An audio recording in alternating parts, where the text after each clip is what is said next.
నిరంతరం ప్రజలకు అందుబాటులో ఉన్నటువంటి వ్యక్తి. 1986లో మొట్టమొదటిసారి ఇదే డివిజన్కు మోటా మార్కెట్ కార్పొరేటర్గా సేవలు అందించిన వ్యక్తి. ఆ తర్వాత 2002లో కూడా కార్పొరేటర్గా సేవలు అందించిన వ్యక్తి. ఆ తర్వాత సికింద్రాబాద్ ఎమ్మెల్యేగా, మంత్రిగా, డిప్యూటీ స్పీకర్గా విశేషమైనటువంటి సేవలు అందించడమే కాకుండా తెలంగాణ రాష్ట్రం సాధించడంలో కేసీఆర్ గారు ఏదైతే నడుము కట్టి తెలంగాణ ఉద్యమం కోసం బయలుదేరినప్పుడు హైదరాబాద్ నుంచి బయలుదేరింది పద్మరావు గారు ఒక్కరే. కాబట్టి ఈ రాష్ట్రం సిద్ధించే దాంట్లో వాళ్ళు కూడా పాల్గొంటే అందరికీ తెలిసింది. కాబట్టి ప్రజలు కోరుకునేది ప్రీవియస్ గవర్నమెంట్ కేసీఆర్ గారి ప్రభుత్వం ఎట్లుంది, ఇప్పుడు 5 నెలల్లో ఈ ప్రభుత్వం ఎట్లుంది అనేది ప్రజలకు చాలా స్పష్టత ఉన్నది. అందుకే విపరీతమైనటువంటి రెస్పాన్స్ వస్తుంది ఎక్కడికి పోయినా కానీ. 5 నెలలు అవుతుంది ఈ ప్రభుత్వం వచ్చిన తర్వాత. హైదరాబాద్ సిటీలో డ్రింకింగ్ వాటర్ స్మాష్ అయింది. రెండోది రోడ్లు లేవు, ఏ కార్యక్రమాలు కూడా చేస్తలేరు, మన కళ్ళ ముంగట కనిపిస్తుంది. డ్రైనేజీ ప్రాబ్లం అట్లనే ఉన్నది, ఏ మెయింటెనెన్స్ కూడా ప్రాపర్గా లేదు. ఇవన్నీ ఇబ్బందుల దృష్ట్యా రెండోది ఆ ప్రభుత్వం 6 గ్యారెంటీలు అనౌన్స్ చేసింది. 6 గ్యారెంటీల నిన్న మొన్న ముఖ్యమంత్రి గారు పదే మీటింగ్లలో చెప్తూ 5 ఇంప్లిమెంట్ చేస్తున్నామని చెప్పి ఆ 5 ఏదో వచ్చి హైదరాబాద్ సిటీలో చూపి, లేదంటే వరంగల్లో చూపి, ఆదిలాబాద్లో చూపి, ఏ 5 గ్యారెంటీలు మీరు అమలు చేస్తున్నారు? ఒక్క ఫ్రీ బస్ తప్ప ఏది కూడా అమలైతలేదు. అన్నిటికీ లేనిపోని పోటీలు పెట్టి ప్రజల్ని ఇబ్బంది పెట్టేటువంటి ప్రయత్నం జరుగుతుంది. కాబట్టి చాలా స్పష్టత సికింద్రాబాద్ ప్రజలు, విఘ్నులైనటువంటి ప్రజలు ఉన్నారు, వాళ్ళకు ఆలోచించే శక్తి ఉన్నది. ఈరోజు బీజేపీ కానీ కాంగ్రెస్ కానీ చేసింది ఏం లేదు. మేము మా ప్రభుత్వం ఉన్నప్పుడు మేమే కార్యక్రమాలు చేసినాం. డబుల్ బెడ్రూమ్లు ఇల్లు మేమే ఇచ్చినాం. రెండోది మల్టీపర్పస్ ఫంక్షన్ హాలు మేమే కట్టినాం. పేదోళ్ళకు పెన్షన్ ఇచ్చింది మేమే. కళ్యాణ లక్ష్మి, షాదీ ముబారక్ ఇచ్చింది మేమే. ఎవ్వరికి ఏ ఆపతున్నా కానీ నిలబడి అన్ని విధాలుగా ముందుకున్నది మేమే. కాబట్టి వాళ్ళు ఎవ్వరు కూడా ఏ రోజు కూడా ఈ ప్రజల దగ్గర కార్యక్రమాలు చేసిన దాఖలాలు లేవు. మీరు పార్కులు చూడండి, రోడ్లు చూడండి, డ్రైనేజీ వ్యవస్థ చూడండి, అప్పుడు వేసినాయి. ఇప్పుడు 5 నెలల్లో వీళ్ళు ఏం చేసిరో చెప్పాలి. రెండోది పాత ఏవైతే శాంక్షన్ ఉన్నాయో కూడా చేస్తలేదు. కాబట్టి మళ్ళా ఓట్లకు ఏం ముఖం పెట్టుకొని వస్తారు? మరి పద్మారావు గారు సికింద్రాబాద్ శాసనసభ్యుడిగా ఉండడమే కాకుండా హైదరాబాద్ సిటీ కాదు, తెలంగాణ రాష్ట్రంలో పరిచయం ఉన్నటువంటి వ్యక్తి. ఎందుకంటే ఉద్యమ నేపథ్యం కేసీఆర్ గారు కొట్లాడినప్పుడు అన్ని కార్యక్రమాలు వాళ్ళ దగ్గర ఉండి చూస్తుండే. కాబట్టి నేను ప్రజలకందరికీ ఒక మంచి అభ్యర్థి. ఇప్పుడు ఒకటి ఏంటంటే ప్రశ్నించే గొంతుక కావాలి.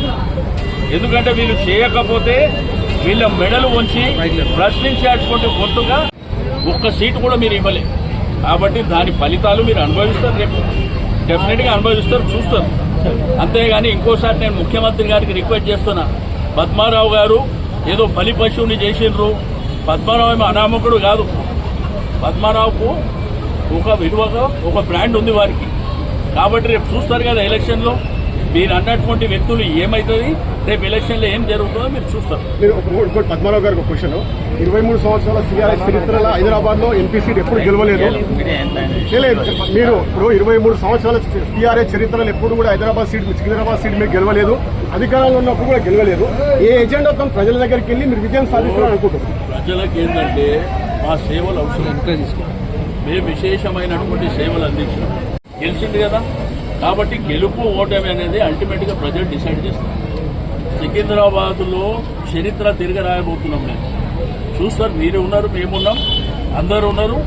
జూన్ 4వ తారీఖున రిజల్ట్స్ వచ్చినప్పుడు మీరే ఆశ్చర్యపోతారు. డెఫినెట్గా ప్రజలు మా వైపు ఉన్నారా లేదా అనేది చాలా స్పష్టత ఉన్నది. మాకైతే క్లియర్ కట్గా స్పష్టత ఉన్నది. ఇప్పుడు ప్రజలకు కావాల్సింది ఒక ప్రజాప్రతినిధిని ఎందుకు ఎన్నుకుంటారు? ఓ కార్పొరేటర్ కానీ, ఒక ఎమ్మెల్యే కానీ, ఒక ఎంపీని ఎందుకు ఎన్నుకుంటారు? మా సమస్యలు తీరుస్తారు, మాకు అందుబాటులో ఉంటారని చెప్పి. ఎవరు ఉన్నారు అందుబాటులో? ఎవరు తీర్చు సమస్యలు? నిరంతరం ప్రజల కోసమే మా జీవితాలంతా అంకితం చేసినాం కదా. మరి మేమే కదా ఆపతున్నా సాపతున్నా ప్రతి అంశానికి వీళ్ళ దగ్గరికి పోతే పని అవుతుందని ప్రజలు ఒక విశ్వాసాన్ని ఎందుకు పెట్టుకోరు? మరి వాళ్ళ మీద ఎందుకు పెట్టుకోలేకపోయారు? కాబట్టి అల్టిమేట్గా జరిగేది రేపు పద్మారావు గారు ఒక చరిత్ర సృష్టించబోతున్నారు, మీరు చూస్తారు. మాకున్నటువంటి బ్రాండ్ని ఎవరు కించపరిచో లేకపోతే ఇంకో విధంగా చేసి చేయలేరు. కాబట్టి అల్టిమేట్గా నేను చెప్పేది ఒకటే, ప్రజాస్పందన బ్రహ్మాండంగా ఉన్నది. డెఫినెట్గా పద్మారావు ఇప్పుడు వాళ్ళు ఏమంటున్నారంటే బీజేపీకి ఓటేయరు కాబట్టి ముస్లింస్ క్రిస్టియన్ మాకేస్తారని ఒక స్లోగన్ పెట్టి ఎట్లేస్తారు? ఒక రంజాన్ పండుగ చేయనిక చేతగాలే మీకు, ఒక క్రిస్మస్ పండుగ చేయనిక చేతగాలే మీకు. ఏం ముఖం పెట్టుకొని వాళ్ళని ఓట్లు అడుగుతారు మీరు? డెఫినెట్ గా వాళ్లకు అన్ని విధాలుగా అండదండలు అందించింది మేము వాళ్ళతో కలివిడిగా ఉన్నటువంటి వ్యక్తులం మేము. కాబట్టి రాజకీయాలలో ప్లస్ మైనస్ ఉంటుంది, కానీ అల్టిమేట్ గా దళితులకు దళిత బంధు ఇస్తామని చెప్పింది కేసీఆర్ గారు ఈ దేశంలో ప్రపంచంలో ఎక్కడి లేని విధంగా. రెండోది ఏంటంటే ప్రతిదీ కేసీఆర్ గారి ఆనవాళ్లు ఉండొద్దు అంటూ ఆ సెక్రటరీ ఎవరు కట్టారు? ఎందుకు కూర్చుంటారు మీరు పోయాడ? అదేవిధంగా ప్రగతి భవన్ ఎవరు కట్టారు? ఎందుకు కూర్చుంటారు మీరు ఆడ? కాబట్టి నేనేమంటే అంటే చెప్పడానికి చేయడానికి చాలా వ్యత్యాసం ఉంటుంది. ఉస్మానియా యూనివర్సిటీ తీసుకోండి, నిన్న మొన్న ఏమని సర్కులర్ ఇచ్చిండ్రు, మళ్ళీ ఇప్పుడు దొంగ మాటలు చెప్తున్నారు. ఉస్మానియా యూనివర్సిటీలో కరెంటు నీళ్ళు ఇయ్యలేమని కరెంటు తీసేస్తున్నామని చెప్పేసి మీరు ఖాళీ చేయండి అని చెప్పి సర్కులర్ ఇచ్చి, ఒక దళిత సూపరింటెండెంట్ అక్కడ ఉంటే వాడని ఉంటే నువ్వు ఎందుకు లీక్ చేసినావు, నేను సస్పెండ్ చేస్తా అని చెప్పి మళ్ళీ మేమో